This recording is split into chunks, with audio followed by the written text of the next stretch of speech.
Bonjour à tous et bienvenue dans Message à caractère informatique, épisode 2. Aujourd'hui, on a un super gang pour calculer l'actu et on a un gang pas drôle qui commence avec Victor. Bonjour Victor. Salut. Donc Victor, qui es-tu? Victor, je travaille avec toi chez Clever et je viens de la banque, donc voilà, c'est pour ça que je fais hyper drôle. Et j'essaie de redécouvrir un peu le fun chez Clever Cloud en faisant de la data science et du machine learning, un petit peu. Ok, on a également Hubert Sablonnière. Salut. Bonjour Hubert, toi tu fais quoi chez Clever? Alors moi, je suis un peu monsieur UI chez Clever. Je m'occupe de tout ce qui est Graphical User Interface et Command Line User Interface. Donc, notre outil en ligne de commande et notre console web d'administration. Moi, je pense que les gens vont se dire que je suis quand même le manager le pire de l'année. Tu sais, la boîte fait 20 personnes et je demande aux gens, en fait, tu fais quoi dans la boîte? Et pour finir, Laurent Deguin, dit Laurent Deguin, qui est parmi nous aujourd'hui. El Deguin. El Dogin. Ah. El Deguin. Qui fait du DevRel, comme personne ne sait ce que c'est, de toute façon, c'est pareil. Tu peux poser la question de toute façon. Oui, mais tu remarqueras, à chaque fois, j'oublie de te poser la question. Bon, allez, je vous propose qu'on commence par les chapeaux de roue avec un premier lien sur une news d'un site web qui se sert du WebSocket pour faire du port scanning. Je crois que c'est toi qui as mis ce lien-là, Hubert. Faut que je mette un chapeau? J'ai pas compris. Non? Ok. Il tente de l'humour dans le podcast. Ouais, alors en fait, c'est un lien. Déjà, je vais m'asseoir correctement. Il y a un mec qui a découvert que chez eBay, ils faisaient du port scanning quand tu visitais leur site web. Et donc, pour ça, ils utilisent le WebSocket. Et donc, dans leur page web, tu as un script qui essaye des connexions WebSocket sur plein de ports. Et suivant le message d'erreur ou suivant le temps que ça prend pour fail ou pas, avec des timing attacks, on arrive à savoir s'il y a des ports ouverts, etc. Donc l'article est intéressant. Ce qui est pas mal, c'est le deuxième article que vous retrouverez dans les show notes où quelqu'un réagit à ça, quelqu'un qui est plutôt sécu et donc qui creuse un peu. Il fait mais attends, on peut faire du port scanning, c'est n'importe quoi. Donc il s'intéresse au truc. Il connaissait pas trop WebSocket et donc il précise. Moi, j'ai pas refait les tests moi-même, mais il précise par exemple que dans Firefox, tu peux faire du WebSocket que sur un site web, sur localhost. Mais tu ne peux pas target une IP en privé, donc le 192.168 slash je ne sais plus combien, bref, toutes ces IP-là, et les IP 10.0, enfin en gros les plages d'IP privées. Par contre, tu peux le faire sur localhost. Donc dans les faits, qu'est-ce que ça veut dire? C'est si vous bossez sur votre laptop, etc., que vous avez des ports d'ouvert sur localhost, quand vous naviguez sur un site web, il peut venir essayer de scanner pour voir ce qui est ouvert et essayer de faire des trucs. Et du coup, pour faire raccord avec l'épisode de la semaine dernière, quand on a parlé de tous ces gens qui vous ouvrent un serveur HTTP sans authentification en local sur votre bécane, qui du coup se retrouve accessible. Et du coup, c'est le drame. Et donc, encore une fois, ne faites pas ça d'ouvrir des démons qui font des locales HTTP sur la bécane. Enfin, je te laisse reprendre ces... Non, et surtout qu'en plus, on utilise leurs produits. Hein. Ouais. Oui, on est en plein enregistrement Zoom. Bon, après, ça s'est diffusé broadcast à la fin, quoi. Non, ça me permet de rebondir sur la semaine dernière, c'est que justement, nous, quand on a voulu faire, par exemple, on a un outil en ligne de commande, quand on a voulu faire la connexion sur notre outil en ligne de commande, ça a été une des idées, quoi. Pendant la connexion, on ouvre un tout petit serveur et en fait, non, il faut surtout ne pas faire ça. Et si vous avez besoin de rebondir entre une ligne de commande et un browser pour faire une danse au hot, c'est possible sans, c'est possible proprement. Et si vous voulez savoir comment on fait, vous nous posez des questions. En plus, notre ligne de commande est open source et on utilise OAuth v1, donc c'est standard. Donc la conclusion un peu. Si je me souviens bien, nous on fait du WebSocket, c'est ça? C'est la CLI qui ouvre une longue connexion WebSocket, c'est ça? Non, elle fait du polling. Mais donc, elle fait la danse au hot et elle poll jusqu'à ce que le site web dise bon, lui, c'est lui. Et il y a l'association entre un ID, un nonce, côté CLI et côté console. Bon, après, c'est pas forcément facile à expliquer. Mais c'est open source, vous pouvez aller voir. Voilà. Et donc, la fin de l'article qui réagit un peu à ce port scanning, donc In Protest of the Web Bulldozer, l'auteur, en fait, rebondit sur toutes ces nouvelles API, WebSocket, WebNFC, USB, enfin beaucoup de trucs que Google est en train d'essayer d'apporter au web pour concurrencer le natif, etc. Et il revient sur le fait que quasiment tout le temps, c'est des API qui sont enabled par défaut. Il rage un peu en disant que, à part les gens sur des Chromebooks, c'est pas ultra utile. Et l'exemple qu'il donne est intéressant, c'est celui de la batterie API qui a été introduite, mais qui maintenant est en train d'être retirée. Parce qu'en fait, plein de gens s'en servent pour traquer des gens, et beaucoup plus que pour, je sais quoi, et peut-être faire moins de requêtes parce que tu es à 10% de batterie, un truc dans le genre. Voilà. Donc, deux articles intéressants, sachant que le deuxième qui réagit dit qu'il n'a pas réussi à prouver que ça arrivait sur eBay. Après, j'ai vu d'autres articles qui citent tous les sites qui font ça, qui font du port scanning. Donc, il n'y a pas que eBay. Et voilà. J'imagine qu'il y a des extensions pour se protéger de ça. Il n'avait pas dit qu'il allait continuer en plus à creuser? Possible, ouais. Mais je n'ai pas été surveillé s'il avait publié autre chose. Okay. Voilà. Une réaction, Victor? Non? Non, moi, je n'ai rien à dire. Ok. Je vais à la suite du coup. La suite, c'est une petite altercation qui a eu lieu sur Twitter. Là, c'est un tweet de Guy Manoumani. Alors, Manoumani, c'est l'un des fondateurs présidents d'une grosse ESN qui s'appelle Open, qui a été patron du Syntec, donc le fameux syndicat des gens dans l'informatique. C'est le vice-président du CNUM. Enfin bref, c'est quelqu'un de bien introduit et c'est sa société en fait qui a gagné le truc du Digital Health Hub. Donc le Digital Health Hub, c'est le truc où on va mettre tous les dossiers médicaux personnalisés, toutes les datas médicales de tous les Français en fait vont finir sur ce truc-là. Et en fait, ce truc-là, ça fait des mois que c'est en train de devenir un léger scandale dans tout l'écosystème parce que Azure fait un lobbying et est en train de gagner depuis des mois sur le sujet de réussir en fait à prendre ce deal-là. Et là, il y a eu une fois de plus, à l'occasion de la sortie de Stop Covid, une discussion où tu as Cédric O qui est intervenu pour justifier ce choix-là. Et en justifiant en disant que globalement, en France, personne n'avait de produit et n'était assez compétent pour prendre en charge les besoins du Digital Health Hub et que globalement, les Français, on est nuls, hein, les Américains savent faire, quoi. Il avait dit les C'était besoins à du peine. volume.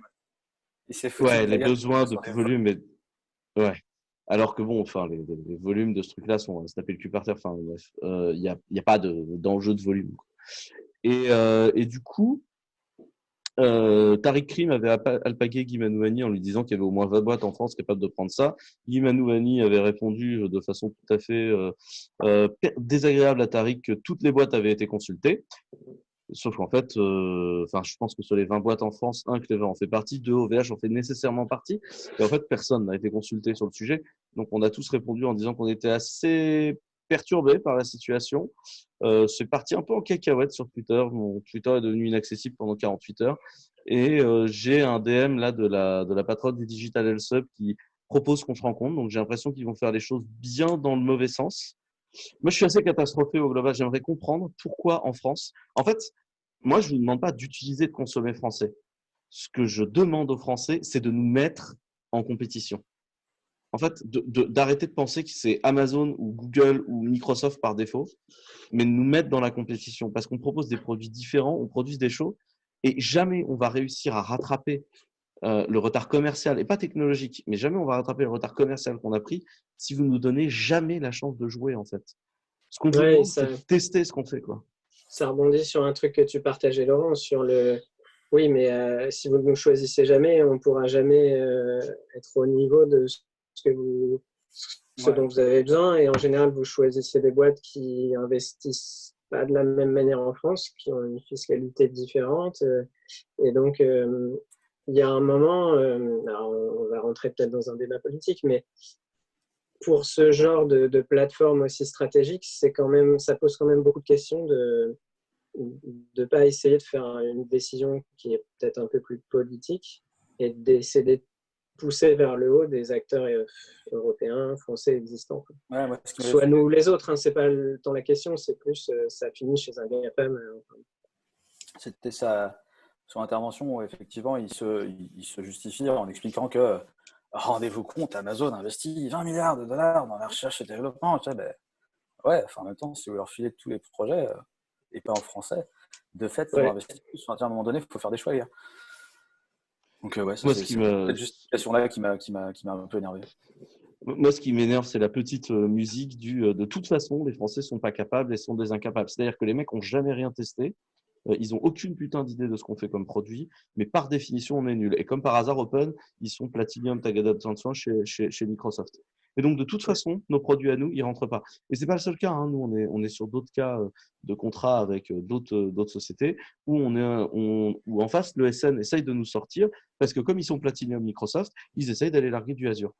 Et On c'est note par ailleurs que déplorable. certaines ASN refusent de signer des contrats de partenariat avec nous parce qu'il ne faut pas se fâcher avec les héros. Ça nous est Ça. arrivé. Alors que nous, on en a un très beau contrat de partenariat. Enfin, Mais, il est vois, très fait. malheureusement, il ne faut pas se fâcher avec les héros. Mais c'est comme ça. Et du coup, Après, ça me fait penser un peu à ce que tu disais à une époque, Quentin, dans un vieux talk que tu donnais sur le problème du management. Je pense qu'aussi, c'est une question d'habitude. Les gens, ils ont l'habitude de bosser avec ces gens-là. Il y a un écosystème qui s'est formé. C'est culturel. Ils nous ont pas intégré ils ont pas intégré dans le calcul et donc du coup. Puis tu te feras jamais virer parce que tu as choisi IBM, sauf que Oui, c'est ça. GAFAM au lieu d'être IBM. C'est un des tweets d'Octave qui résume bien ça. Effectivement, culturellement, faut choisir américain parce que personne ne va te le reprocher. Mais si en plus on rentre pas forcément dans toutes les contraintes légales. Oui, voilà. En plus, encore une fois, on s'en fiche. C'est un sujet qui dépasse Clever. Ça concerne toutes les boîtes françaises et c'est un truc qui est culturel. Même européenne en vrai. Hein. Européenne, oui, évidemment. À l'exception de l'Allemagne. Moi, ce que je trouve cataclysmique, c'est que si tu veux, les Français qui sont comme ça avec leur industrie. Moi, je viens de faire un gros projet industriel. L'industrie française, elle marche très bien, elle est géniale. Si on pouvait arrêter de taper dessus, ils arriveraient peut-être à bosser. Tu vois, dans l'informatique, il y a énormément de très beaux projets qui sont français, sauf juste que tu n'as pas accès au marché de base parce que tu es français. Et il y a une espèce de destruction autonome de notre industrie qui, à mon humble avis, est cataclysmique. Donc, encore une fois, je ne vous demande pas d'acheter français, j'aurais pas ce côté très. Mais juste, essayez ce qu'on fait, quoi. Enfin, essayez les produits, essayez, réessayez-les, dites-nous ce qui vous manque pour pouvoir utiliser nos produits. Parce qu'en fait, et j'ai envie d'aller plus loin. Vous avez pas aimé la crise du Covid, la façon dont l'hôpital était géré? Bah, c'est très simple, arrêtez d'utiliser des boîtes qui payent pas leurs impôts en France. Hein. Les boîtes qui payent leurs impôts en France, elles font tourner l'hôpital public aussi. Enfin, il y a un moment, faut comprendre qu'en tant que nation, on n'est pas juste une somme d'individus. C'est large une nation, c'est compliqué et à mon humble avis, bah, il faut réussir à voir plus loin, quoi. Et en parlant de voir plus loin, parlons de Huawei et des Américains et de la fondation Eclipse. Ouais, c'est intéressant cet article-là. C'est toi qui l'as mis, Laurent? Ouais, c'est il y a quelques temps, Eclipse a annoncé qu'ils allaient déménager leur siège des États-Unis en Europe, à Bruxelles, très exactement, ce qui est quand même un choix très emblématique de déménager à Bruxelles. Globalement, les mecs annoncent qu'on déménage en Europe, parce que l'Europe, c'est cool. Parce que GDPR, parce qu'on avance sur plein de lois sur l'éthique, en fait, sur la façon dont les gens vont gérer les données privées, dont l'intelligence artificielle va impacter un peu nos vies, en fait. Et ça, on en parlera un peu après. Et ce que je trouve super intéressant, c'est que ce soit Huawei, qui est globalement sous embargo américain. J'ai plus le détail, mais en gros, Huawei ne peut plus utiliser Android parce que c'est Google et que Trump il n'était pas content, alors du coup, il n'y aura plus Android. Et donc, il y a un mec de Huawei qui dit c'est cool que l'open source se casse des États-Unis et arrive en Europe. Voire même, ça nous arrange en fait. Je trouve ça assez intéressant. Comme tu vois, c'est allons-nous assister à la création d'un bloc open source sans les États-Unis? Mais ce qui est hyper intéressant dans cet article, c'est qu'ils te font une éloge de la politique européenne sur l'open source et tout. Enfin, tu as l'impression que, tu vois, justement, par rapport à ce qu'on vient de dire, où tu as l'impression quand tu écoutes que l'Europe, c'est un peu à la traîne, ça doit être, on est un peu à la ramasse au niveau innovation technologique et tout. Et là, tu lis ce truc et tu te dis, mais en fait, ils sont hyper contents de venir, de voir que l'Europe investit énormément dans l'Union européenne, dans des projets open source, qu'il y a un écosystème très dynamique, qui a qui a justement que tout le monde prend pour une contrainte, le règlement sur la protection de la donnée et tout. Et ben en fait, pour eux, c'est un plus parce que c'est un cadre restrictif qui leur permet de valoriser le fait que le travail est bien fait chez eux. Donc, du coup, ils ont une opportunité d'expression par rapport aux autres trucs. Et je casse tout chez moi. Et, euh, et, euh, et voilà. Et ça, franchement, déjà, ça fait plaisir de lire ça juste après le petit tweet de, et l'intervention de Cédrico. Et ça change de point de vue là. Et justement, si tu dis, Quand en on Europe, on fait fait de des trucs, l'européen, quoi. ça marche bien. Bah ouais. Ce qui est intéressant aussi, c'est que les États-Unis, c'est le pays du patent troll par défaut, ce qui n'est pas le cas en France. Et c'est clair que pour des gens qui font de l'open source, ou pour exemple pour qui la propriété privée et la propriété intellectuelle, c'est important, et c'est quand c'est bien géré, et pas quand c'est géré par des cabinets d'avocats qui n'y comprennent rien et qui servent juste à faire du pognon comme les patent trolls. Je rappelle qu'il y a des boîtes aux États-Unis où le seul métier, c'est d'aller chercher des brevets et de faire du blé sur les brevets. Tu vois. Il n'y a rien d'autre, ils s'investissent. Enfin, c'est des boîtes qui n'apportent rien à la société globalement. Quand on en parlait tout à l'heure. Ça me rappelle la série Silicon Valley. Il y avait de bons exemples de ça. Ouais, ça me rappelle trop mon ancien travail. Mais oui, moi, je trouve ça super intéressant. Et du coup, c'est assez intéressant parce que ce que décide Huawei là-dessus, c'est de dire pourquoi est-ce qu'on n'aurait pas des headquarters de grosses fondations qui bougeraient vers l'Europe, comme Eclipse est en train de faire, bouger donc à Bruxelles. Et ça, ce serait très intéressant en termes de recentrage de la décision sur la gestion de l'IT. Et je pense que ça, c'est important. Et je pense que l'IT européenne peut se construire. Et c'est aussi pour ça qu'on a fait un deal. Et ça, c'est le lien suivant avec OVH. On a lancé un certain nombre de nos produits sur la marketplace d'OVH, qui est un nouveau produit qu'OVH lance. Et donc, vous pouvez acheter sur l'infra d'OVH une partie des produits Clever, donc pas tous encore, hein, mais une partie des produits Clever sont disponibles sur la OVH Marketplace, permettant d'avoir dans votre infra OVH des choses disponibles directement avec du Clever. Et ça, je trouve que c'est cool et c'est intéressant. Je ne sais pas ce que vous en avez pensé quand on a fait ce deal-là. Je ne sais pas si vous avez participé à ce deal-là, Laurent, un peu. Pas beaucoup, Victor, Non. mais J'ai Laurent, je assisté sais à pas. des réunions. Mais...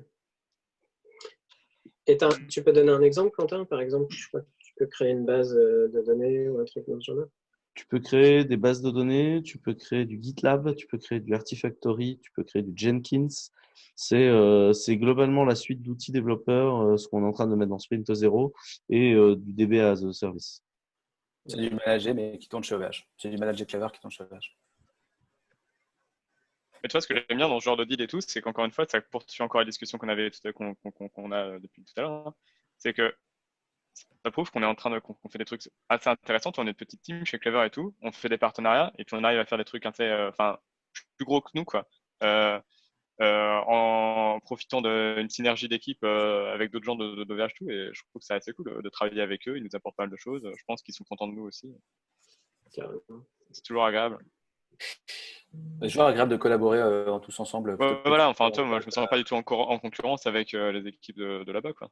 Tu vois, open source dans l'esprit open source, on fait tous de l'inner source et voire plus loin que ça, de bosser ensemble. Ouais, on met Si on souvent devait collaborer pour faire un data hub européen, pas de souci, on les connaît déjà, quoi. Par exemple, pour l'instant, on se limite à poke.digital. Non, mais on va continuer à travailler avec eux et j'espère pouvoir faire des annonces bientôt sur le sujet. Mais on travaille avec eux sur plusieurs idées pour renforcer le cloud européen, en fait, tout simplement. Parce que je pense que aujourd'hui, le cloud, c'est pas des machines, c'est pas des infras. Le cloud, c'est du soft. Et je pense que le point qui est important là-dedans, c'est ce qu'on peut apporter là-dessus. OK. Ensuite, on va vous parler un peu de machine learning, parce que du coup, comme on avait capturé Victor pour cet enregistrement-là, et d'abord, on a un article sur essayer de désenclaver cette idée de black box dans le machine learning, où on dit c'est un algorithme qu'on ne comprend pas, mais globalement, tu fous toute ta donnée dedans et il va faire de l'apprentissage et après, il va te recracher de la data. Victor, est-ce que tu as envie de présenter rapidement cet article-là Ouais. Donc déjà, ça vient de arxiv.org. Juste, est-ce que quelqu'un peut expliquer à nos auditeurs qu'est-ce que arxiv.org? C'est un site qui revient régulièrement. Arxiv.org, c'est un site de prépublication open, donc de publication scientifique. Donc en général, les chercheurs ils publient surtout en machine learning ou dans le domaine de l'informatique, ils publient pas mal dessus. Et ça permet de publier très fréquemment sans passe. Par contre, il n'y a pas beaucoup de peer review, quoi. C'est pas encore, c'est de la prépublication. Alors ça, Euh, c'est assez important parce que ça a été beaucoup utilisé aussi dans le cas du Covid. Et vous savez, toutes les études qui s'engueulent, chlorotine, chlorocline, pas hydroxyde, chloroquine, etc. Beaucoup d'études, en fait, sont passées par Arxiv. Et en fait, c'est vraiment la pré-publique. C'est-à-dire que les études scientifiques, elles sont publiées dans des journaux qui font de la revue et qui ont des relecteurs qui sont payés, etc. Genre Science, Nature, sont des grandes revues. Puis il y a des plus petites revues. En médecine, il y a le New England Journal of Medicine. Enfin, vous en avez plein. Euh, et Arxiv, c'est là où tu vas caler ton papier avant la relecture des pires. Et donc, c'est à la fois très intéressant parce qu'il y a beaucoup de papiers et en même temps, c'est des papiers dans lesquels il y a des coquilles. Enfin, pour être très voilà. clair. Mais l'intérêt aussi, Moins c'est dans le que milieu du machine learning où c'est un peu devenu la plateforme de publication en vrac. voilà. Après, l'intérêt c'est aussi que c'est gratos. Et donc, tu peux récupérer les trucs facilement et après, tu connais un peu les individus et puis tu peux croiser des informations et tout. Et, euh, et l'intérêt de cet article, enfin, du coup, Quentin m'a demandé de parler de ce que je lisais en ce moment. Et donc, voilà, je lis ça. Et j'ai trouvé cet article super intéressant parce que, en fait, Cynthia Rudin, là, elle expose un mythe ou un truc qui est très très présent dans le monde du machine learning, qui est qu'il y aurait une sorte de compromis à faire entre la précision d'un algorithme et l'appréhension qu'on en a. Pas que la compréhension mathématique, mais la compréhension de pourquoi il réagit comme ça, quelle variable est impliquée, tout ça. Et donc, ce qu'on appelle l'explicabilité ou l'interprétabilité. Et en fait, c'est vraiment quelque chose qui est très très présent dans le milieu de l'informatique. Même moi, quand j'ai fait des petites conférences ou des trucs comme ça, on peut voir présenter ce compromis en disant que le but, c'est d'améliorer l'interprétabilité d'un algorithme, mais tout en sachant qu'il y a quand même un trade-off à faire, quoi. Elle a dit que non, non, pas du tout, que c'est faux, que c'est un mythe, qu'en fait, c'est quelque chose qui n'est pas du tout mesurable. Et, euh, et, euh, et en fait, cet article est vachement bien parce qu'il présente énormément de concepts c'est un article du coup qui est bien pour appréhender le domaine. Parce qu'il est facile à lire et il présente bien les concepts déjà de qu'est-ce que ça veut dire être interprétable par rapport à explicable. En général, on peut résumer ça en disant que explicable, c'est on prend une boîte noire qu'on comprend pas, un algorithme est hyper complexe pour deux raisons. En plus, elle le dit que souvent les algorithmes qui sont complexes commercialement. Donc là, on retombe sur les GAFA, les trucs qui ont des brevets dessus, qui vont volontairement vendre des produits à des gouvernements ou à des choses comme ça. Par exemple, il y a un exemple qui vient souvent, c'est à la justice américaine sur la prédiction des récidives. Et en fait, cet algorithme, il peut être très bien approximé par un système expert avec trois règles, hein. C'est l'âge du détenu, le nombre de fois où il a été en prison et la durée de la prison. Voilà. Et du coup, on va essayer de entraîner un modèle autour de cette boîte noire qu'on peut pas comprendre pour dire, bon, bah, alors si je mets tel type de variable en entrée, qu'est-ce qui va sortir? Et puis, le problème, c'est que ce truc-là, ça permet d'avoir une intuition de ce qui se passe, mais aussi parfois, tu as beaucoup, beaucoup de biais de confusion. Par exemple, si euh, par exemple, un des biais de confusion avec l'algorithme que je viens de donner, c'est on va retrouver qu'il y a beaucoup de noirs, parce qu'aux États-Unis, il y a beaucoup de noirs en prison.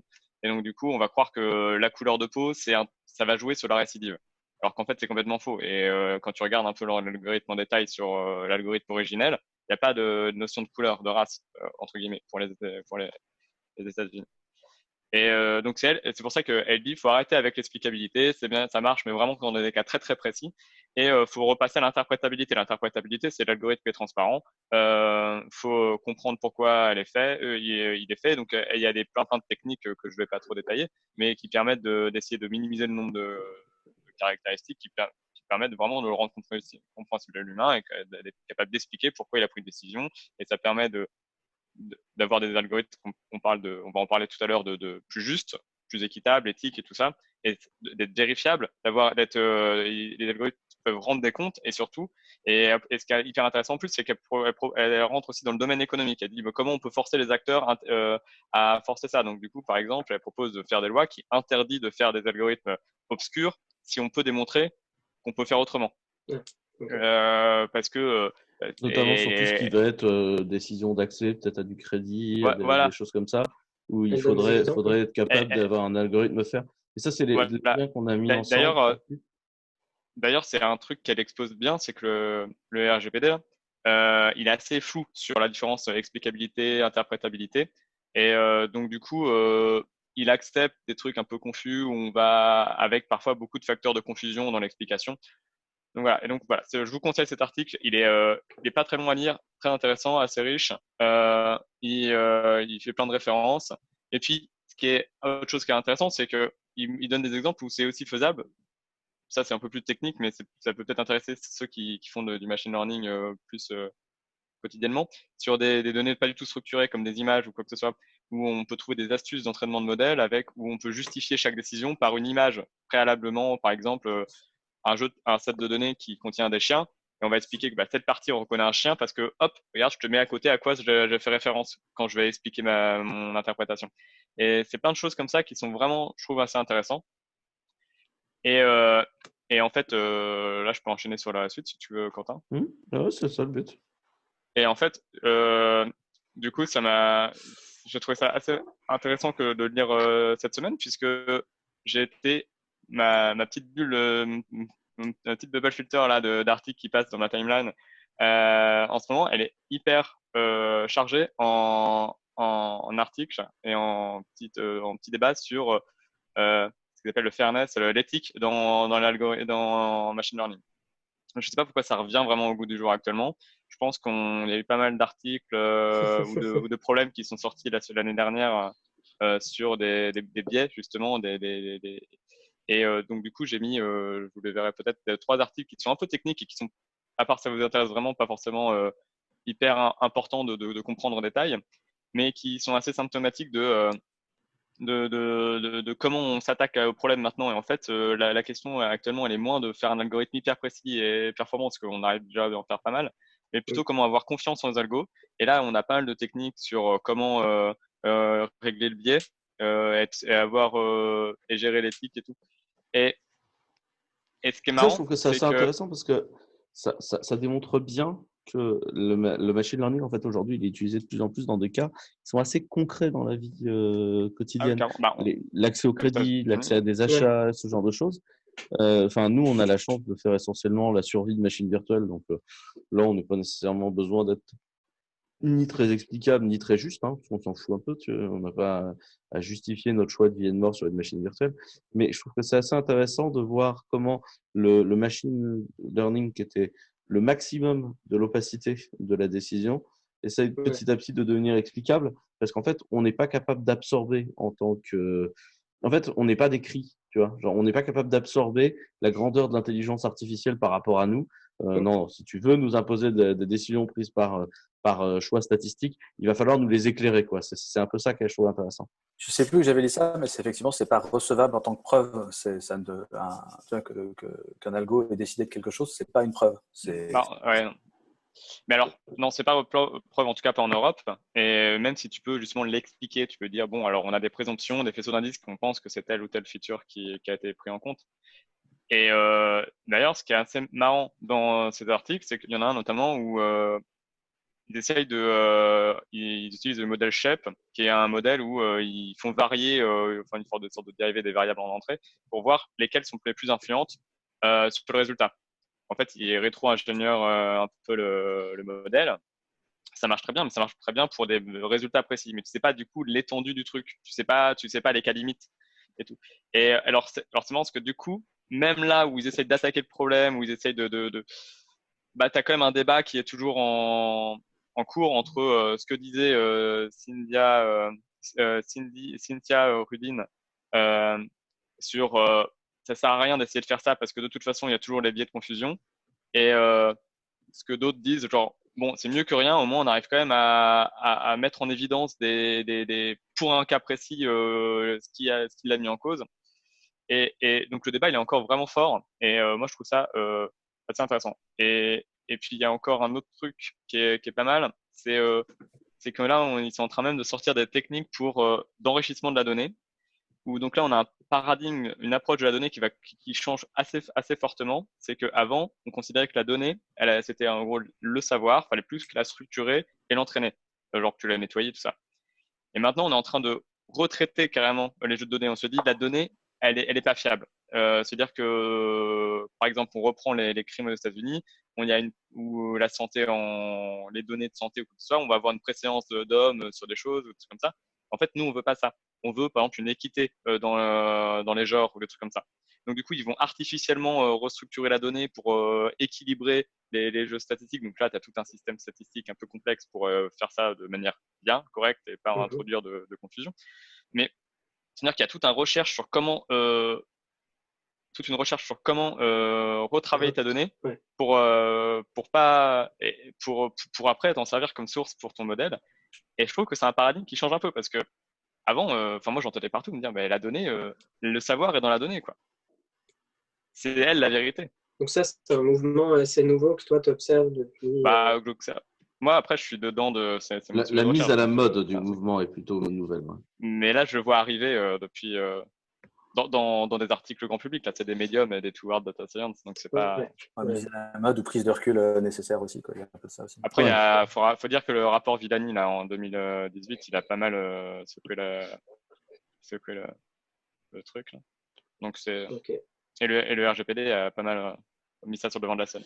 En fait, c'est vraiment intéressant parce que le RGPD, ce serait bien que vous soyez enfin transparent. Et je trouve que ça, c'est intéressant. C'est vraiment, vous les acteurs du numérique, on vous a laissé jouer, mais ce serait bien que vous soyez un peu transparent sur la façon dont ça fonctionne. Parce qu'aujourd'hui, ça manque de transparence et vous mettez en danger la démocratie. C'est ça l'histoire. Puis au-delà de ça, enfin, moi, ce que je trouve hyper cool, hein, c'est que même d'un point de vue technique et de recherche, il nous forçait à être rigoureux. Et je trouve que la production en qualité de travaux, elle est bien meilleure grâce à ça, parce qu'on est obligé de respecter des contraintes qui nous forcent à être bon en fait dans ce qu'on fait. On peut pas moins bullshit. Et moi, je trouve ça très important. Je trouve que tous ceux qui crachent sur la RGPD, c'est du process, c'est chiant, faut tout documenter, mais ça nous force à bien travailler en fait. Moi, j'ai toujours considéré que le RGPD, c'était une force commerciale pour l'Europe et pas le contraire. Mais franchement, je pense que ça, c'est hyper important à comprendre, c'est que c'est une force en fait. Et si vous le voyez comme une contrainte, c'est que vous avez des choses, c'est que vous avez la flemme d'expliquer ce que vous faites en fait. Après, pour documenter des trucs RGPD chez Clever, parfois c'est un peu chiant quand même. Hein. Ça prend du temps. Ouais. C'est D'ailleurs, si vous avez les bonnes personnes en ami, je le dis, vous allez voir bientôt apparaître une proposition d'embauche chez Clever. À Nantes, on va chercher un responsable de la qualité un responsable de la qualité de la documentation réglementaire. Donc, si vous voyez quelqu'un passer, l'offre va sortir dans quelques jours, normalement. Voilà. Et tant qu'on parle de Clever, petite fonctionnalité Clever utilisée cette semaine, le force HTTPS. Hubert, peut-être. Et oui, donc, qu'est-ce qui se passe quand vous hébergez une application chez Clever entre le navigateur web du client et la VM dans laquelle on fait tourner votre app Node, Java, Python, Ruby, tout ce que vous voulez? Il y a un reverse proxy. Donc, nous, on utilise HAProxy et Soju qui est notre propre reverse proxy. Et donc, récemment, on a enfin ajouté dans notre API le fait d'aller configurer les deux types de reverse proxy pour forcer l'HTTPS. Et donc, on a fait arriver la fonctionnalité dans nos deux UI, donc dans la CLI et dans la console web. Et donc, très concrètement, si vous avez une application web hébergée chez nous, vous activez la fonctionnalité avec une ligne de commande ou une case à cocher. Et toute requête HTTP qui arrive sur votre domaine, si elle arrive en HTTP non sécurisé, le reverse proxy, sans même discuter avec votre app, retourne une 301 avec un header location et la même ressource en HTTPS. Alors ça, nous, on s'est arrêté là. Par contre, si vous voulez vraiment sécuriser votre site web et vous intéresser à HTTPS, il reste un peu de boulot. Donc, par exemple, la configuration d'un header HSTS pour que le navigateur ne fasse plus jamais de requêtes en HTTP, potentiellement des upgrades de requêtes avec des headers CSP, etc. Et c'est là qu'on rentre dans un domaine où soit vous prenez vraiment le temps de vous y intéresser, soit vous embauchez un expert sécurité. Nous, on n'est pas allé jusque-là chez Clever parce que suivant les besoins des utilisateurs, ajouter un header HSTS, ce n'est pas anodin. Donc, on a fait au moins cette partie-là pour faciliter la vie sur cette première étape, quoi. Et du coup, c'est une occasion de dire aussi que quand vous mettez un domaine chez nous, enfin, qui pointe vers une app chez nous, on configure automatiquement un certificat TLS via Let's Encrypt. Voilà. C'est simple, une case à cocher. À partir de ce moment-là, tout votre trafic sera toujours redirigé en HTTPS. Donc, comme toujours, on essaie de vous simplifier la vie. Donc, n'hésitez pas à le tester. Il y aura un petit article pour expliquer l'histoire d'HSTS, si vous voulez, qui peut être intéressant, ceci dit, pour quand même sauver les URL et les requêtes HTTP qui seraient faites avant redirection. Et c'est la grande idée du HSTS, hein, c'est de supprimer complètement les requêtes HTTP. Mais pour ça, vous avez besoin d'une action de votre côté. Mais ce sera expliqué dans un blog post. L'article suivant, c'est la release 2.6 de Warp 10. Donc Warp 10, pour ceux qui ne savent pas, c'est la base de données time series qu'on utilise chez Clever Cloud pour faire tourner Metric, le truc qui vous permet de voir en temps réel toutes les consos, RAM, CPU, etc., mais également la géolocalisation de toutes les requêtes qui sont faites chez vous avec les access logs. Enfin, c'est vraiment le cœur de traitement intelligent de toutes les données sensor comme ça. Et donc Warp 10 est basé entre autres sur la version distribuée sur du Kafka et du Hadoop. Et nous, on l'utilise beaucoup. Et là, dans la version 2.6, ils ont mis des trucs marrants. Ils ont fait un truc vraiment cool qui est le macro value encoder, qui permet en fait de modifier la façon dont on ingère de la data. Avant, c'était que des endpoints HTTP. Et là, en fait, on peut faire son propre protocole TCP pour faire de l'ingestion. Donc ça, c'est vraiment intéressant parce que du coup, tu vas pouvoir gérer n'importe quel type d'encodage là-dessus. Et franchement, c'est cool. Donc, tu vas pouvoir gérer comment tu ingères de la data facilement dans le système en étant du coup moins dépendant de Warp 10. Ils ont également mis à jour Accelerator, qui est leur truc. En fait, Accelerator, si tu mets une instance de Warp 10 standalone dans la mémoire vive, et devant et derrière, tu as ta version qui est dans un cluster distribué. Et Accelerator, tu lui dis, tu gardes les 6 dernières heures de data. Et puis, après, tu mets toute la donnée dans le cluster, mais tu gardes les 6 dernières heures de data dans ta mémoire vive. Et du coup, quand tu tapes sur Accelerator, les 6 dernières heures sont hyper rapides. Puis après, le reste, ils déportent les requêtes là-bas. Là, ils l'ont rendu encore plus facile à paramétrer parce que ça date d'il y a une version. C'est vraiment génial ce truc-là. Ils ont également rendu possible la discussion avec les parties directory et store en UDP et en TCP. Ça c'est une ouverture qui est faite de Warp 10 pour pouvoir être plus facile d'utiliser un Warp 10 comme secondary index dans un autre système en fait. Puisque du coup, tu peux aller parler au système de metadata et au système de stockage. Voilà. Puis bon, après, ils ont mis à jour des fonctions, etc. On n'est pas là pour faire la totalité du truc. Mais moi, ce que je trouve très intéressant, c'est la capacité d'interconnecter avec de nouveaux protocoles qui est mis en place dans cette version-là. Je pense qu'on va y migrer assez vite. Enfin, on va avoir des bonnes collages sans doute avec des trucs à nous. Sur un petit truc, le macro value encoder, c'est pas TCP/UDP. Il y a le TCP/UDP d'un côté, qui est une nouvelle version, Ah enfin, oui, dans la oui, nouvelle version. effectivement. Et macro value encoder, c'est le fait de pouvoir traiter de la donnée à l'ingestion, lui faire un traitement, lui appliquer une macro en fait. Et moi, c'est surtout ça que j'attends en vrai parce que c'est surtout là-dessus que je travaille. Et j'avoue que j'ai assez hâte de jouer avec. J'ai pas encore pris le temps, mais j'ai pas mal d'idées sur comment distribuer de la donnée, la traiter et la matcher avec d'autres trucs en même temps. Enfin voilà. Pour la ranger, par exemple, à l'entrée. Exactement. Et directement à la gestion, comme ça, on n'a pas à faire de retraitement après ou trucs comme ça. Donc après, c'est nickel. Il gagne du temps, ça marche bien. Voilà. Ok. Vous avez des questions sur Warp 10 ou pas, les gars? Non? Non. Cool. Tant qu'on parle de traitement du signal, du coup, un vieux truc qui a été déterré dans ta TL, Victor, une capacité à lire le son en observant les vibrations. C'est ça? Ouais, ça c'est surtout parce que c'est marrant.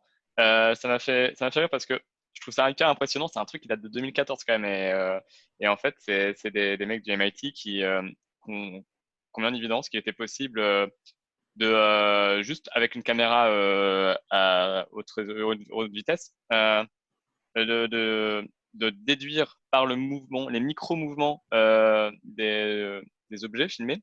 Et c'est des mouvements qui sont induits par la vibration du son quand on parle, de déduire le son. Alors, ils ont fait des démos où tu arrives à reconstituer des discours, des chants ou de la musique. C'est hyper impressionnant.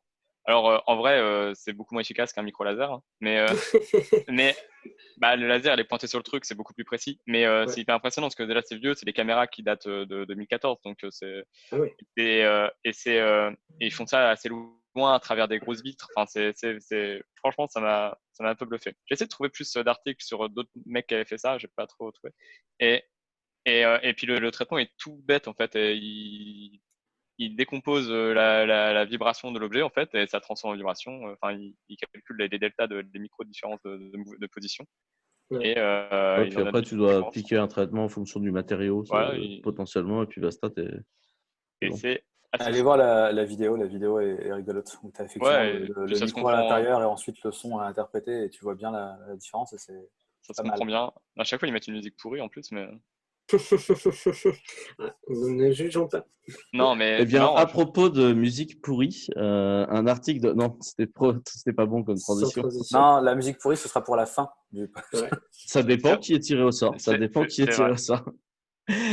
Non, un article de Philippe Charrière sur Oui. l'utilisation de GitLab CI pour faire des déploiements. Et donc, pour ça, il utilise notre CLI dans Docker. C'est bien ça, Hubert? Ouais, en fait, donc notre CLI, elle est codée avec Node.js en JavaScript et Et elle est open source. elle est open source. On l'a déjà dit en autre fois. Et donc, ouais, elle est open source sur GitHub. Elle est codée avec du JavaScript en Node.js. Donc, vous pouvez l'installer avec NPM. Par contre, ce qu'on a fait depuis assez longtemps, en tout cas, c'était un peu le cas avant que j'arrive et on l'a un peu modernisé, on a un build vers un binaire. Alors, bon, à l'intérieur, en fait, il y a encore Node.js, mais c'est auto-packagé en un seul binaire et on le déploie via des paquets AUR pour Arch Linux, il y a des paquets dev pour Debian Ubuntu, il y a des paquets RPM pour toute la famille de CentOS, Red Hat, Fedora et compagnie. Que je n'en oublie pas, on publie pour Exergo, notre distrib Linux chéri. Et on a récemment, donc il y a un an à peu près. Chocolatey et Brou. Ah, j'ai oublié. Voilà, on publie aussi des paquets NuPKG pour être installés sous Windows avec Chocolatey. Et Brew pour OS X. Et Brew pour OS X. Ouais, voilà. Et À la force, également il y un en a tellement que packaging, j'oublie. un auto-package sur Docker. C'est bien ça? Et donc, ouais, il y a un peu moins d'un an, ce qu'on a rajouté, on l'a fait aussi dans le cadre de l'arrivée des GitHub Actions, donc Laurent va en parler, mais en gros, on a une image Docker assez légère, tant qu'on peut, avec Docker, qui contient essentiellement notre CLI. Et donc, dans l'article de Philippe Charrière, on retrouve un exemple de GitLab CI pour automatiquement créer une application, l'instancier, la déployer. Et ça reprouve une énième fois qu'en fait, avec notre CLI, que ce soit nous en interne ou des clients, on peut s'en servir pour faire des preview apps et instancier une app pendant la durée de vie d'une branche, d'une feature branche, et que l'application soit auto-supprimée à la fin. Nous, on l'utilise sur plusieurs projets et on a d'autres personnes qui le font, que ce soit via GitLab CI ou toi, Laurent, tu l'as testé avec des GitHub Actions, je crois. Ouais, en fait, on est plusieurs à faire GitHub Action. Il y a plusieurs recipes si vous cherchez sur GitHub qui font usage de ça. Alors, pas forcément de cette image directement. Des fois, ils font juste un npm install global de CleverTools. Ça dépend. Mais effectivement, c'est un use case qu'on commence à voir de plus en plus, où les gens utilisent CleverTools pour faire leur déploiement dans les scripts de CI, puisque finalement, la plupart des jobs des outils de CI maintenant te font faire du shell directement. Donc, ça marche. Et là-dessus, on est vraiment dans une démarche d'améliorer au fur et à mesure notre ligne de commande, qui est autant à destination des robots que des humains, et essayer d'améliorer de plus en plus son usage et son ergonomie dans des scripts de CI. Et donc, si vous avez moins de problèmes avec ça, créez des issues dans notre GitHub, on en discutera et on essaie d'améliorer un peu tout ça au fur et à mesure. Ok, cool. L'article suivant, on est sur Gatsby, le website builder qui a levé 28 millions de dollars. Il y avait Nuxt aussi qui avait levé de l'argent. Tout ça, c'est plutôt les news que tu avais regardées, Laurent? 2 ou 4, ouais, on suit un peu le sujet avec Hubert. Il y avait Strapi aussi, il ne faut pas oublier Strapi qui avait un peu d'argent aussi. Tu vois. Et, Nuxt, ils ont levé 2 millions. Et ouais, c'est cet écosystème de génération de sites plus ou moins statique. Et du coup, on peut héberger chez nous. Non, en fait, ce qui est intéressant, c'est que à la base, c'est des projets open source créés par des gens, des personnes en mode à côté de leur travail. Puis au fur et à mesure, on se rend compte qu'ils investissent de plus en plus de temps là-dedans. Et à tel point que, enfin, moi, Gatsby, je ne l'ai jamais utilisé, mais j'étais assez étonné qu'un produit dans ce genre-là, ça a quoi, 4 ans, 5 ans, je ne sais plus trop. Peut-être un peu plus maintenant. Et là, on en arrive à une boîte qui est valorisée, qui lève des fonds. Et du coup, là, moi, je m'y connais moins. Laurent, c'est quoi derrière les potentiels de business et de C'est quoi le revenus sur business ces model? trucs-là? C'est une bonne question, tu vois. C'est un peu comme Wix, non? Tout ça. Bah alors justement, tu vois, Dans un des articles, ils en parlent, Ouais. de Wix. ils en parlent. En fait, soit c'est trop simple et trop à destination de tout le monde, entre guillemets. Et donc ça va être le corollaire Wix. Mais les mecs font une thune monstre et ont énormément de parts de marché. Soit c'est trop compliqué et tu as besoin d'un truc entre les deux. Et a priori, le but de ces boîtes-là, c'est d'arriver à choper le entre deux. Il n'y a pas que ça. Hein. Le vrai compétiteur en fait de WordPress, ça va être quoi? Ça va être Webflow et les autres vont essayer de se trouver entre les deux, c'est ça? Ça va être Strapi. Enfin, j'espère pour eux. C'est intéressant comme positionnement parce que Strapi en plus se positionne sur une notion de marketplace aussi. Le but du jeu, c'est d'avoir un écosystème open source très très très fort, plein d'users et ensuite un écosystème qui se monte autour de gens qui vendent des plugins, qui vendent des thèmes, etc. Ça, c'est du WordPress, quoi. Et effectivement de vendre de l'hébergement derrière ou des choses comme ça. Après, on verra. C'est le début. Il y a encore pas mal de choses. Enfin, ils ont le temps de pivoter. Tu vois, pour l'instant, Oui, voilà. moi tu me dis en 2020, je vais lancer une marketplace. Le nombre de levées de fonds qu'il y a eu sur les marketplaces et les échecs que ça a été, si tu veux, c'est un peu flippant. En marketplace logiciel comme ça, ouais, je suis d'accord avec toi, c'est un peu flippant. Ça a été rude. Par contre, il y a un vrai momentum sur le site statique. Là, tu regardes le succès de Netlify, tu regardes le succès du coup de Wix et des choses comme ça. Ouais. Et voilà, c'est pas ils sont en train de monter en même temps que les FAS. Et tu peux complètement imaginer des sites web qui étaient entre guillemets compliqués à faire, qui seront plus évolués que tu peux faire avec Wix, mais qui resteront dans une certaine simplicité, puisque tu pourras quand même appeler un certain nombre de fonctions et ta prod, ce sera juste un site statique et on n'en parle plus. Et l'avantage du site statique, en termes de déploiement, en ce moment, tout le monde parle de Edge, tout le monde parle de. Enfin, tu vois, Cloudflare, je crois qu'ils ont relevé encore plein de thunes Cloudflare il n'y a pas très longtemps. Sur ces envies-là et ces idées-là, ça devient plus simple en fait de déployer du statique en Edge et d'appeler des fonctions en Edge que de te caler ton JBoss partout, quoi, en fait. Ouais, déployer du statique en Edge, oui. Les fonctions en Edge, pour l'instant, c'est assez. Tu as les Cloud Workers chez Cloudflare. Ouais, et encore. Il y a un gros boulot encore. C'est en train d'arriver, les trucs sont en train de monter en même temps parce qu'il y a volonté de faire ça. Et c'est vrai qu'on en a parlé la dernière fois quand tu vois la tronche de l'architecture from the book, by the book de AWS Lambda. Putain, en fait, ça n'a pas l'air si simple que ça en vrai. Mais par contre, tu sens bien qu'ils ont pris le pli de déployer juste du statique en Edge à coup de S3, de CloudFront et des choses comme ça. Et du coup, l'autre chose que je vois dans cette news, c'est aussi le retour de la saison, c'est-à-dire que tout le monde s'était un peu frisé pendant le Covid. Et là, c'est des deals qui ont probablement été négociés avant le confinement mondial. Je ne sais pas exactement quand est-ce qu'ils ont été négociés, signés et transférés, mais a priori avant quand même. Et là, on voit arriver la levée de fonds également de Sagi. Donc, les copains normands de Sagi ont levé 25 millions pour poursuivre leur croissance sur la big data. Je ne sais pas s'il y a grand-chose à en dire. J'ai trouvé que le communiqué de presse était très on va poursuivre le déploiement de la boîte. La vie est belle. C'est la suite as usual. Après, est-ce que ça a été fait pendant ou avant tu vois, Couchbase, les mecs, il y avait un peu storytelling, j'imagine, mais les mecs, tout ça a été signé pendant. Et c'est vrai que là, globalement, depuis mi-mai, on commence à voir tout un tas d'annonces. Ouais, mais je pense qu'on a une partie qui avait été négociée largement. Mais je ne sais pas si c'est juste moi qui perçois de mon côté des trucs bizarrement ou si c'est une réalité de l'écosystème, mais j'ai l'impression que le confinement, tout ça, ça a quand même. Ça a mis le data, le numérique, le cloud et tout au cœur de plein de choses, quoi. Je pense qu'il y a un énorme intérêt. 200% avec toi, oui. Donc, le numérique au cœur de plein de choses, mais les VC, eux, par contre, tirent leur argent des fonds traditionnels et des fonds qui sont très brick and mortar du reste. De l'économie réelle. Les mecs sont en train de prendre de l'autre côté, si tu veux. Ouais, mais c'est pas sûr que les VC lèvent facilement. Là. Mais tu vois, quand tu regardes un peu le cours de la bourse, c'est un peu pété la gueule au début, puis finalement, ça a un peu rattrapé sur la fin du confinement. Et le peu sur les grandes les grands comptes. Là.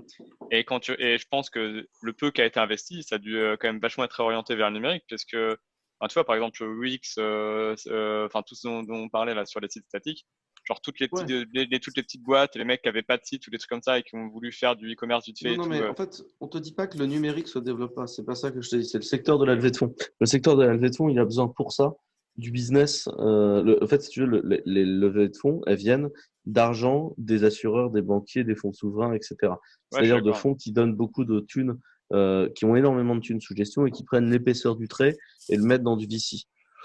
Chez ces fonds-là, va pas y avoir d'épaisseur de trait.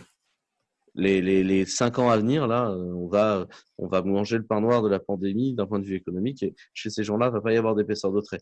Donc, ça ne va pas être facile et je pense qu'on va voir des firmes de VC disparaître dans les prochaines années parce qu'ils ne vont pas réussir à relever. Je pense que ça va être compliqué comme marché. Je ne parle pas du secteur du numérique, je parle vraiment du secteur de l'investissement VC, tu vois. Après, je sais pas d'où ils ont tiré leurs fonds, les deux autres là, mais par exemple, Sagi, c'est pas des Non, mais sites. c'est pas maintenant le problème. Eux, ils ont des fonds aujourd'hui, les VC. Les fonds, ils ont Ouais. été signés. Ah oui, C'est d'accord, les tu parles pour prochains après. fonds qui vont être compliqués à signer. En fait, Et donc, la le totalité corollaire des de ça, investissements Non, vont c'est se bon, ralentir là, j'ai compris. tu vois. le corollaire de ça, c'est que l'effet de la crise du Covid, quand l'économie réelle va être rattrapée par ça, on va le voir arriver en septembre, globalement. C'est jusqu'ici, tout va bien à peu près, puis après, tu vois, les aides petit à petit diminuent, les matelas des gens diminuent, et la vraie claque, la vraie crise, en fait, parce que là, tout le monde te dit, oh mon Dieu, c'est horrible, c'est la crise, dépensez votre épargne et retournez travailler.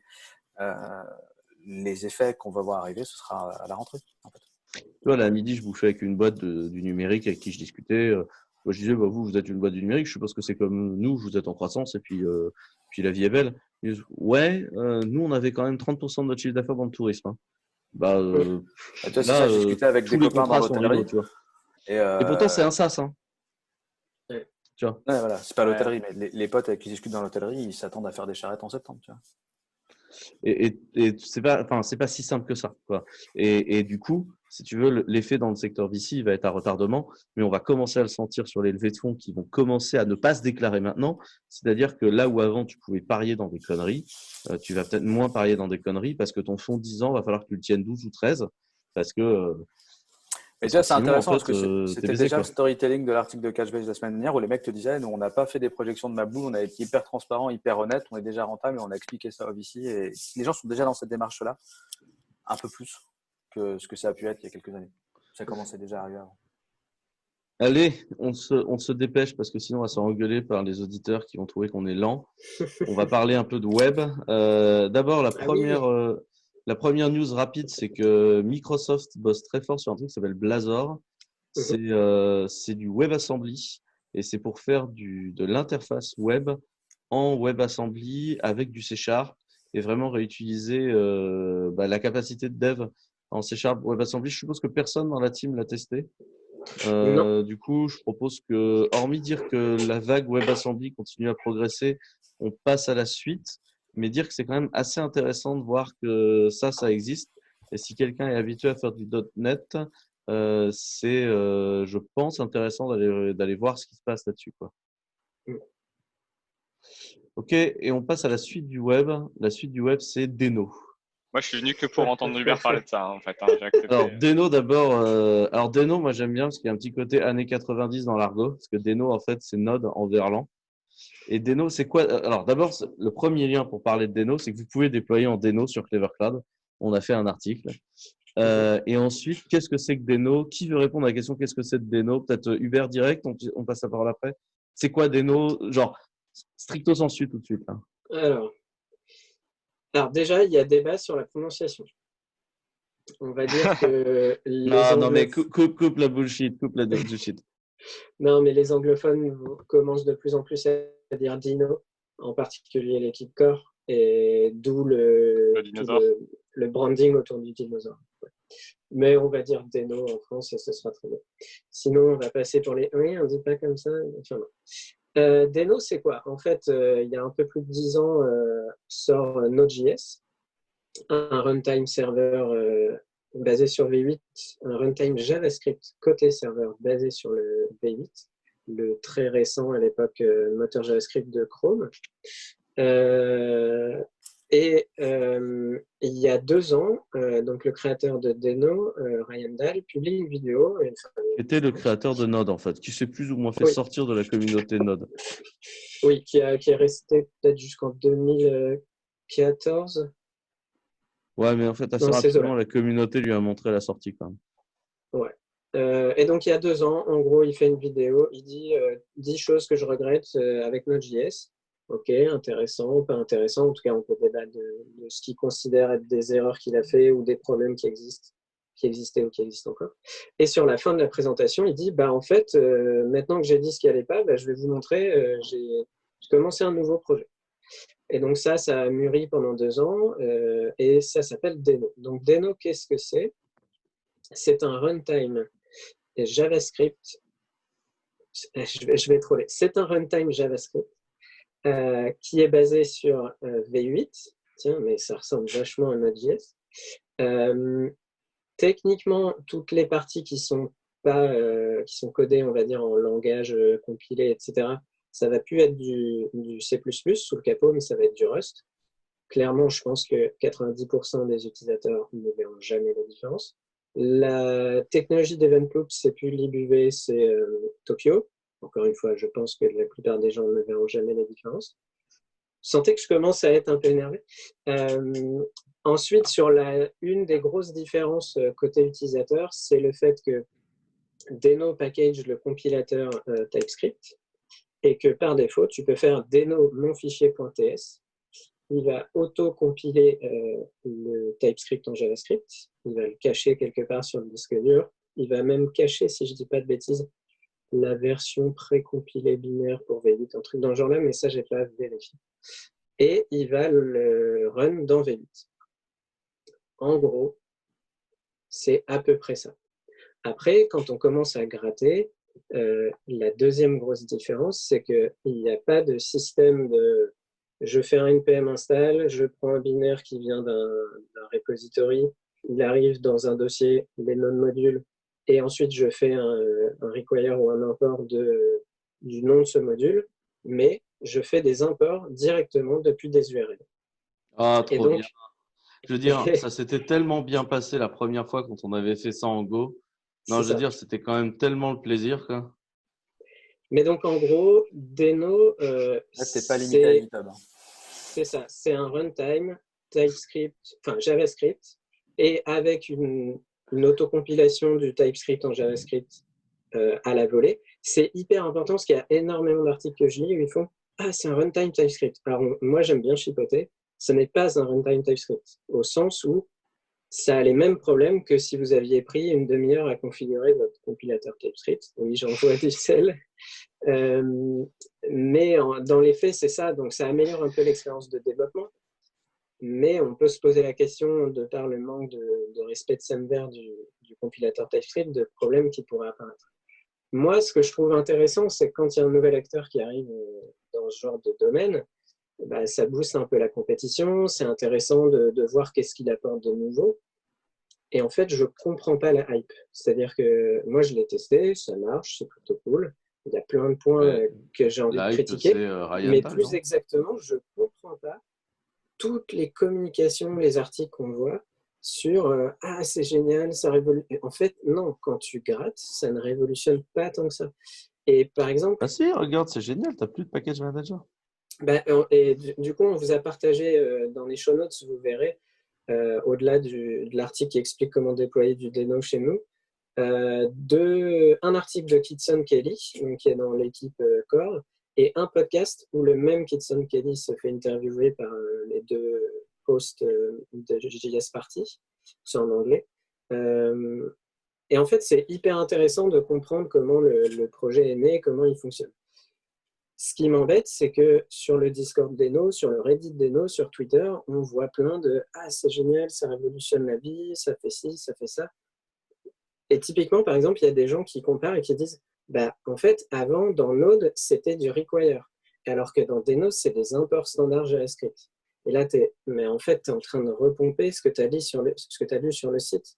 Alors que si tu grattais 2 secondes, tu saurais que dans Node.js en version 12 avec un warning, en version 14, etc., tu fais des imports ECMAScript 6 de la même manière que dans Deno.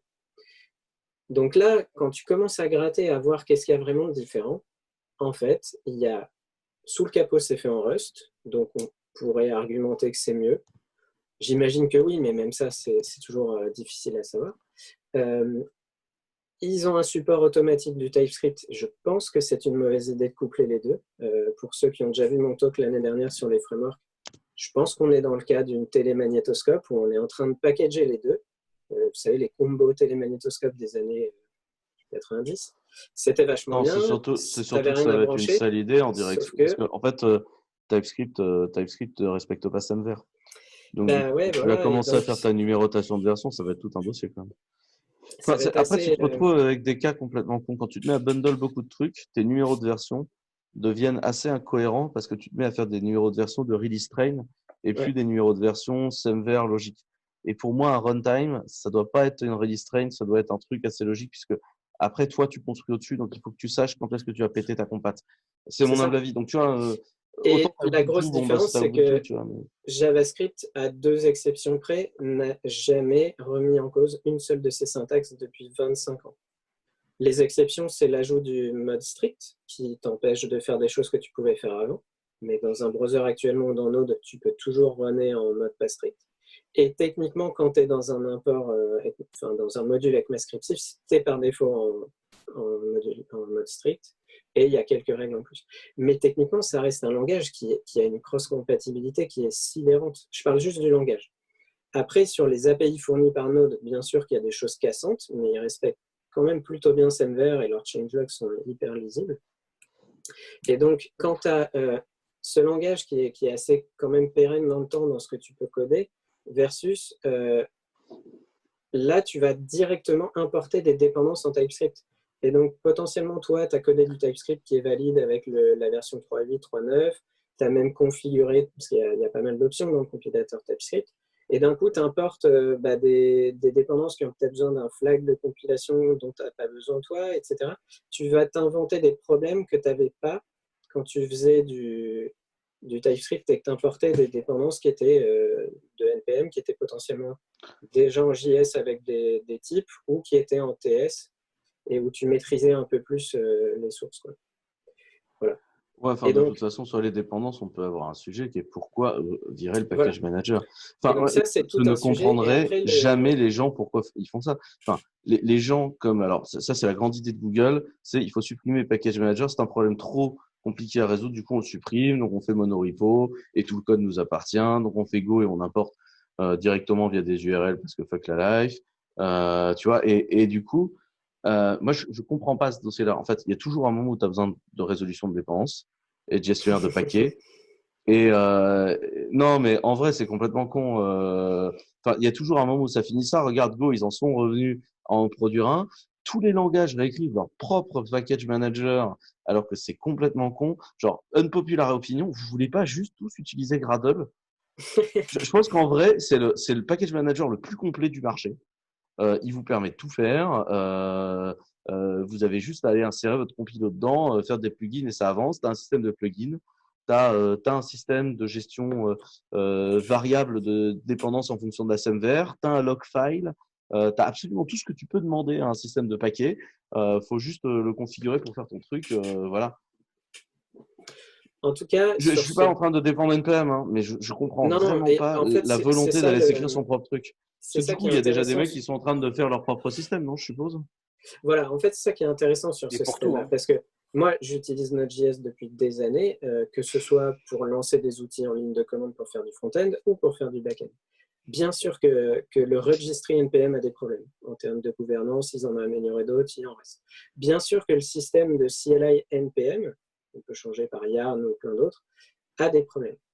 Mais là, la réponse, ça ne peut pas être, du coup, on enlève tout. Et ce qui est intéressant donc, dans l'article Deno is a browser for code, c'est que Kitson Kelly a une manière très construite et intelligente de défendre ce point de vue-là. Et limite, c'est son avis. Lui, il pense que si on veut décentraliser, il faut ne pas avoir ça, etc. Moi, je pense qu'ils vont trop loin dans le... ça, c'est un problème. Du coup, on fait vraiment pas de registry ni de package manager, etc. Sauf que dans les faits, quand on gratte, en fait, il y a déjà une convention qui s'est mise en place dans la communauté où au lieu d'avoir un package JSON avec des noms de dépendance, les gens créent des deps.js ou .ts qui contiennent en fait les imports vers les URL des fichiers que tu veux utiliser. Et ensuite, dans le reste de leurs applications, ils importent ce fichier-là. Donc, ils ont transformé un fichier déclaratif, pareil, on peut remettre En pré-processing à l'exécution. C'est des préprocesseurs de code à l'exécution. C'est beau comme idée. Ils l'ont transformé en un fichier de code, en fait. Ouais, mais c'est comme des préprocesseurs de code, mais à l'exécution runtime. Donc, bon, c'est... Ah, c'est beau. Toute la beauté de C, tu vois. C'est assez... voilà. Et donc, en grattant, techniquement, donc, il y a des gens qui ont commencé à créer des package managers. C'était évident et ça va mûrir. Et si le projet prend vraiment de l'ampleur, on va se retaper une boîte privée qui va essayer de monétiser tout ça. Enfin, il n'y a pas de raison que ça n'arrive pas. Ça n'arrivera peut-être pas. Il y a un autre truc, c'est que sur deno.land, le site officiel, il y a deno.land/x, qui est en fait un Yahoo de 1999-2000, qui est un registry de package qui est managé par une liste dans un JSON ou je sais pas quoi, sur laquelle tu peux demander à être sur GitHub. Donc en fait, il y a un décalage dans leur discours, dans ce que la communauté répète comme des perroquets, qui m'énerve beaucoup parce que au-delà de ça, si on enlève tout ça, moi je trouve ça intéressant que quelqu'un propose une alternative. Mais c'est peut-être juste un peu jeune et que c'est la hype du moment parce que les gens, ça leur change de node et puis c'est un peu frais, un petit peu d'air frais et tout, c'est bien. T'as un mélange de la nature et puis c'est du Rust. Puis c'est du Rust. Puis dans 6 mois, 1 an, quand ça sera un peu tassé tout ça, il restera que les trucs cool et puis ils vont améliorer leur. Voilà. Un peu obligé de demander à GitHub pour avoir ton truc. Et c'est ça qui est énervant sur les lancements de langage, c'est de voir les patterns. C'est-à-dire, il y a un moment, tu lances un langage, tu mets pas de package manager avec, c'est la cata. Et l'un des trucs qui fait que Rust est cool, c'est qu'il y a Cargo et Rustop de fournis. Et très sincèrement, Cargo et Rustop font partie des meilleurs build toolchain. Mais pourtant, en vrai, Rust aurait commencé par dire on est compatible Gradle. Mais je disais, mais oui, 2000 fois oui. Mais arrêtez de réécrire ça en boucle. Je te propose d'ouvrir une issue sur Deno les mêmes questions.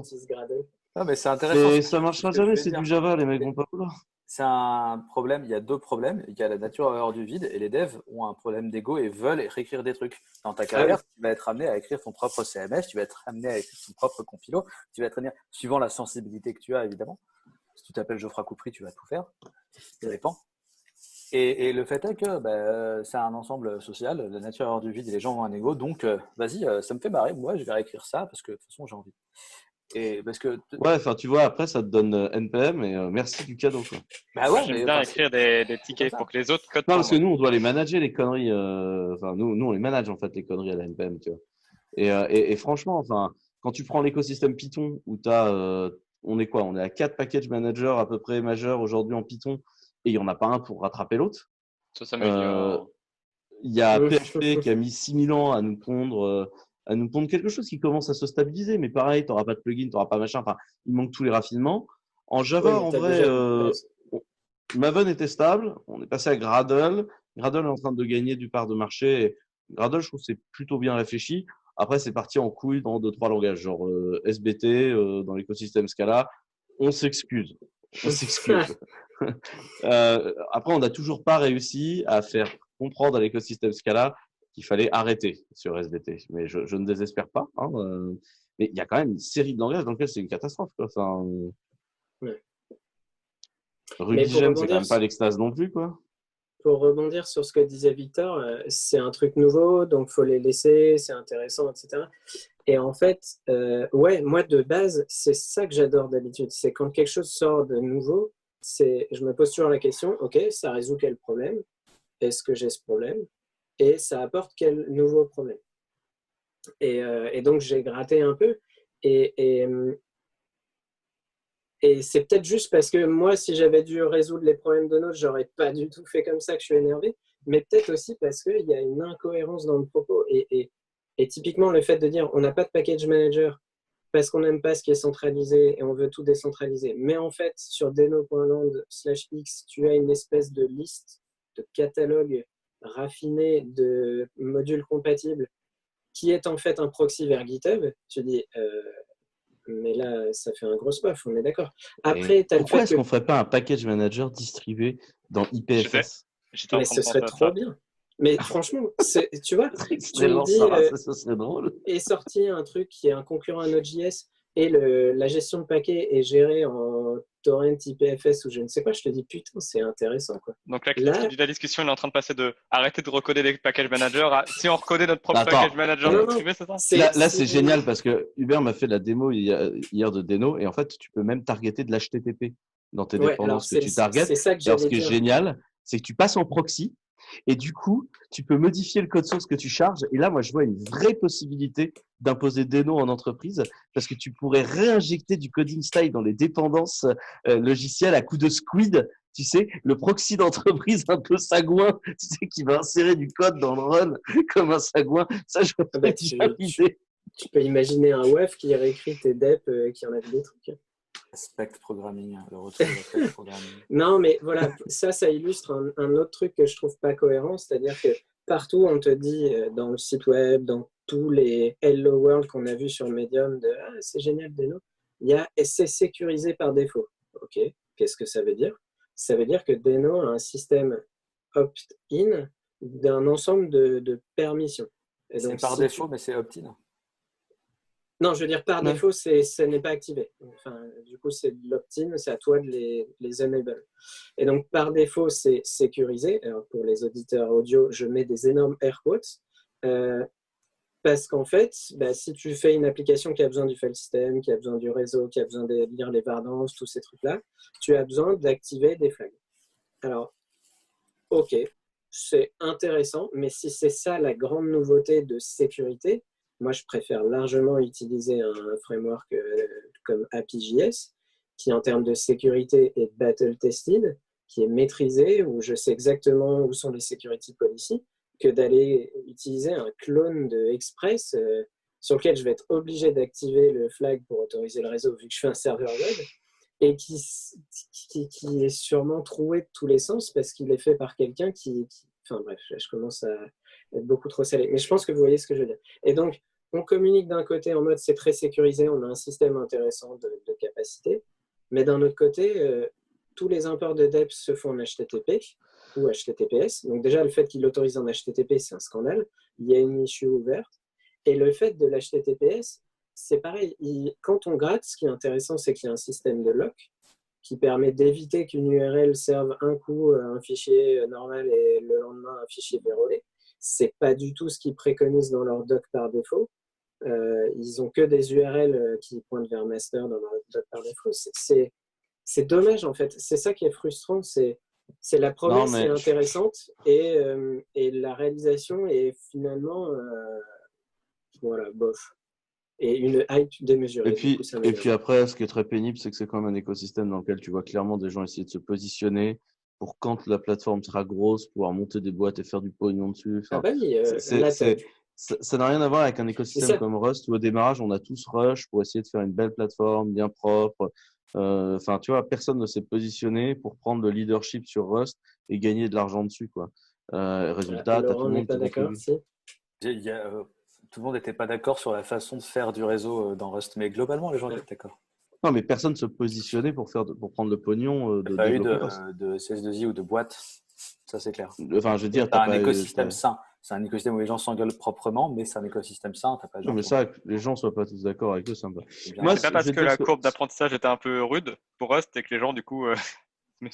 C'est possible. Non, je pense pas. Je pense que Mozilla a bien bossé et les gens qu'ils avaient placés à gérer la communauté, des mecs comme Steve Klavnik, ont très très bien géré et aplani les relations entre les gens, etc.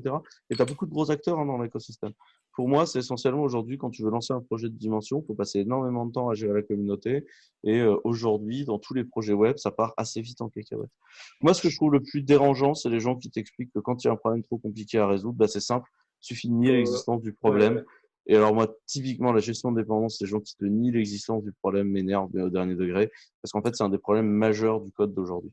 Ce que je propose, c'est qu'on avait prévu de parler ensuite des web components et Ouais, de SBuild et compagnie, mais je propose qu'on le mette à la prochaine fois, parce Ouais. que là, ça fait déjà 1h20, les auditeurs vont craquer. Et ce que je vous propose donc, c'est de tirer le dé Clever Cloud pour décider qui nous fait la chanson de cette fois-ci. Je tire le dé Clever Cloud et je tombe sur un 16. Et ben le 16, c'est Hubert Savonnière. Ah, je m'y attendais pas. Alors, comme je m'attendais pas que ça tombe sur moi, en fait, moi, comme musique à proposer, j'ai envie de proposer ma propre musique. Parce que si j'ai bien une seule fois l'occasion d'essayer de pousser des gens à écouter des compos que j'ai pu faire, je trouvais ça marrant de le suggérer. Après, je pensais pas être choisi. Donc, non, je vous ai sélectionné un morceau que j'ai composé il y a un peu moins d'un an dans le cadre d'un challenge que j'ai fait avec des potes. On a essayé de faire de la musique qui ressemblait à ce que fait John Carpenter, le réalisateur et compositeur de musique. Voilà, ça vaut ce que ça vaut. C'est fait entièrement sur un Teenage Engineering OPL, petit synthé Groovebox, super cool. Et donc c'est très mal mixé, désolé. Mais voilà, j'ai dû passer 4-5 heures dessus. Donc le but c'était aussi de faire un truc très... Voilà. Ok, merci Hubert. Bon, donc du coup, merci à tous de nous avoir suivis jusque-là. Je rappelle qu'on est sur toutes les plateformes de podcast. On est sur Apple Podcast, on est sur Google Podcast, on est sur Podcast Addict, on est sur YouTube, on est sur SoundCloud, on est partout. Enfin, c'est complètement n'importe quoi. Et du coup, likez le podcast, abonnez-vous, faites-nous des retours. Je vous fais bien des bisous. Je vous laisse tous rediscuter vos pseudos Twitter pour dire au revoir aux gens. Victor, pseudo Twitter. C'est Victor Balu, je crois. Comme ça, je crois. Et il est original. C'est sur le site, ce sera dans les show notes, ne vous inquiétez pas. Hubert, H Sablonnière. H Sablonnière, oui. L Doguin pour Laurent. Et puis moi, c'est toujours WAXZCE, ce pseudo imprononçable. Merci beaucoup à tous de nous avoir écoutés jusqu'ici. Je vous fais des bisous et à la prochaine fois. Salut. À la prochaine.